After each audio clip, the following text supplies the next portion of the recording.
المحكمه الى خروجي منها من فضل ربنا سبحانه وتعالى. النهارده محامي الامر مجني عليها قال ان انت دخلت القفص. الامر الثاني انا لم ادخل القفص يا سيدي. قال له لو اتكلمت عايز تتكلم هتدخل القفص. انا طلبت الكلام ولا انا طلبت الكلام من سياده القاضي الجليل الذي رفض السماح لي بالكلام، وقال لي المحامين هيتكلموا مره واثنين والا هدخلك القفص. يعني انت ما دخلتش القفص؟ انا هم اكدوا مره واثنين ان انت دخلت القفص. حضرتك القاضي انا كنت موجود على يا سيدي اصلا فوق مفيش قفص يا سيدي، مفيش قفص حديدي في القاعه.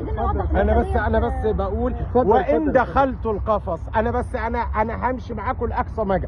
وان دخلت القفص ليس عيبا وليس عارا وليس شنارا، لانني اقف في قضيه قلت كلمه اقتنعت بها من وجهة نظري، قد تكون خاطئة من وجهة نظر الآخرين، أحترم الآخرين. أنا يعني حافظ القاضي على هيبتي وعلى مكانتي منذ اللحظة الأولى من دخولي إلى خروجي، وله كل الشكر للقضاء المصري في هذا الأمر. اللي أنا عايز أقوله، لم أعلم بموضوع التصالح إلا من خلال هذا الأمر.